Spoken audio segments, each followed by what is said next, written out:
तो आज हम इस बारे में बात करेंगे कि पोरस का पूरा इतिहास क्या है और पोरस कौन था, देशभक्त था, बहादुर था या स्वार्थी था। पोरस प्राचीन भारत के एक राजा थे जिनका राज्य झेलम नदी से लेकर चेनाब नदी तक फैला हुआ था। ये दोनों नदियां वर्तमान समय में पाकिस्तान में बहती हैं। राजा पोरस का समय 340 ईसा पूर्व से 315 ईसा पूर्व तक माना जाता है। राजा पोरस इसलिए प्रसिद्ध हैं क्योंकि उन्होंने सिकंदर से एक युद्ध लड़ा था जो कि इतिहास में काफ़ी प्रसिद्ध है। इस युद्ध में सिकंदर को पोरस से कड़ी टक्कर मिली थी, जिसके बाद उसके सैनिकों के हौसले टूट गए और उन्होंने पूरे भारत को जीतने का सपना छोड़ दिया। अब बात ये आती है कि राजा पोरस की जानकारी के स्रोत क्या हैं। पोरस के बारे में जो भी जानकारी उपलब्ध है वो ग्रीक स्रोतों पर आधारित है। हालांकि भारतीय इतिहासकार उनके नाम और उनके राज्य की भूगोलिक स्थिति के आधार पर उनका संबंध प्राचीन पुरुवास वंश से भी जोड़ते हैं। पोरस को भारतीय इतिहासकार पुरु भी कहते हैं। ये भी माना जाता है कि प्राचीन संस्कृत ग्रंथ मुद्रा राक्षस में वर्णित राजा प्रवर्तक कोई और नहीं बल्कि पोरस ही है। राजा पोरस के समय जब सिकंदर ने भारत पर चढ़ाई की तो तक्षशिला और अभिसार के राजाओं ने सिकंदर की अधीनता स्वीकार कर ली।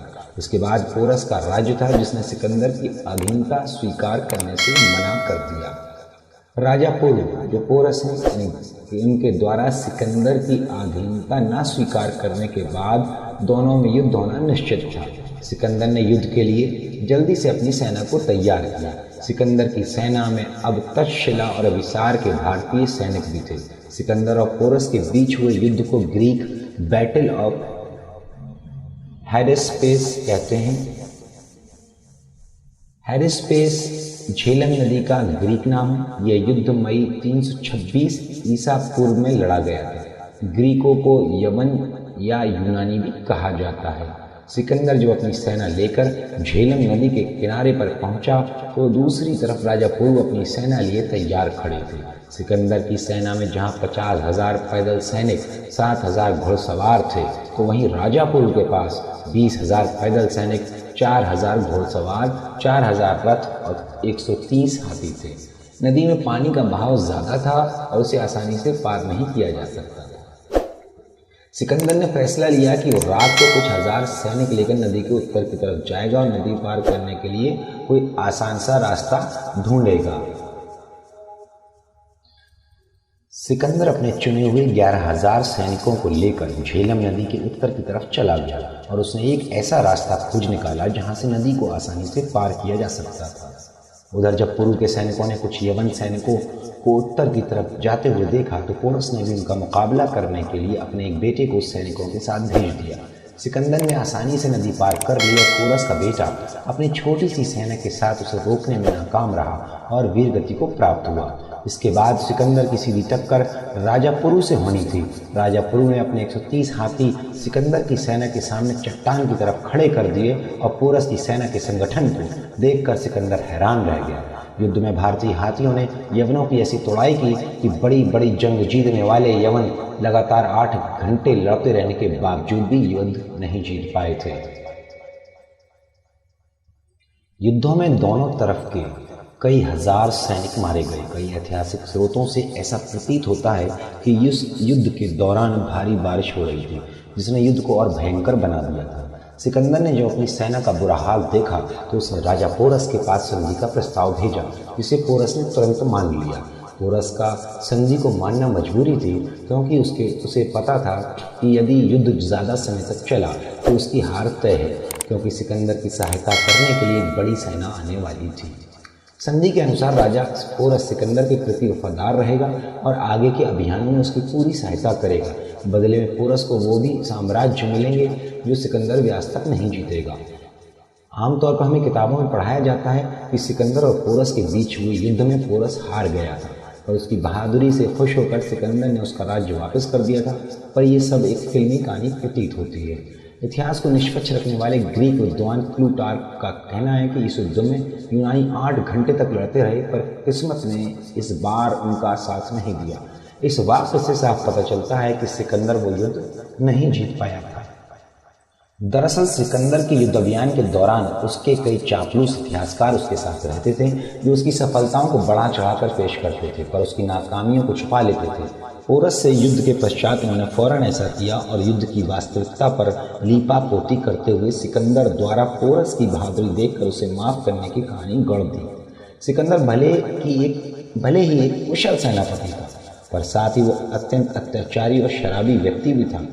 उसके कारनामों के बारे में सारे लोग जानते हैं। इतिहासकारों ने उसके सारे काले कारनामे लिखे हुए हैं। कई भारतीय इतिहासकार ये दावा करते हैं कि सिकंदर और पोरस के बीच हुए युद्ध में सिकंदर की बुरी हार हुई थी जिसकी वजह से उसे भारत से वापस जाना पड़ा। ये सब बातें बिल्कुल बेबुनियाद हैं। अगर सिकंदर पोरस से हारा होता तो वो कभी भी व्यास नदी तक नहीं पहुंचता जो कि पोरस के राज्य से कहीं आगे है। वास्तविकता तो ये है कि दोनों में संधि ही हुई थी जिसके अनुसार पोरस को सिकंदर की सैनिक सहायता करनी थी और बदले में सिकंदर को व्यास नदी तक जीते हुए राज्य पोरस को देने थे जिन पर पोरस सिकंदर के साथी के तौर पर शासन करेगा। राजा पोरस बहादुर थे या स्वार्थी? हमारे इतिहासकार पोरस को एक बहादुर राजा तो बताते हैं पर ये नहीं बताते कि बहादुर होने के साथ साथ वो स्वार्थी भी था। जब सिकंदर को रावी और व्यास नदी के बीच पड़ने वाले हिंदू गणराज्यों से कड़ी टक्कर मिली तो पोरस ने उनके विरुद्ध सिकंदर की सहायता की। जब कठ यानी कथ गणराज्य के लोगों से सिकंदर का मुकाबला हुआ तो वो इतनी बहादुरी से लड़े कि पोरस को 20,000 सैनिक लेकर सिकंदर की सहायता करने आना पड़ा। पर कठों के साहस से यूनानी सेना के पसीने छूट गए। जब सिकंदर की सेना ने कठों का किला जीता, अधिकतर कठ फरार हो चुके थे ताकि सिकंदर पर छापामार हमला कर सकें। कठों के विरुद्ध पोरस द्वारा सिकंदर की सहायता करना ये दर्शाता है कि वो देशभक्त नहीं बल्कि स्वार्थी राजा था। पोरस और प्रवर्तक। संस्कृत ग्रंथ मुद्रा राक्षस्य में पता चलता है कि धनानंद के विरुद्ध युद्ध में पश्चिमी भारत के एक प्रमुख राजा प्रवर्तक ने चंद्रगुप्त का साथ दिया था।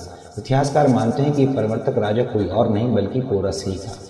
इतिहास में पता चलता है कि पोरस की हत्या की गई थी जबकि मुद्रा राक्षस में वर्णित राजा प्रवर्तक की भी हत्या हुई थी।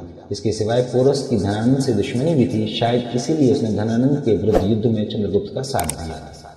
पोरस की मृत्यु के मामले में अलग अलग किंवदंतियां, अलग अलग कहानियां हैं, लेकिन मुद्रा राक्षस से पता चलता है कि राजा प्रवर्तक की मृत्यु विषकन्या द्वारा हुई थी, पर यह बात झूठ प्रतीत होती है।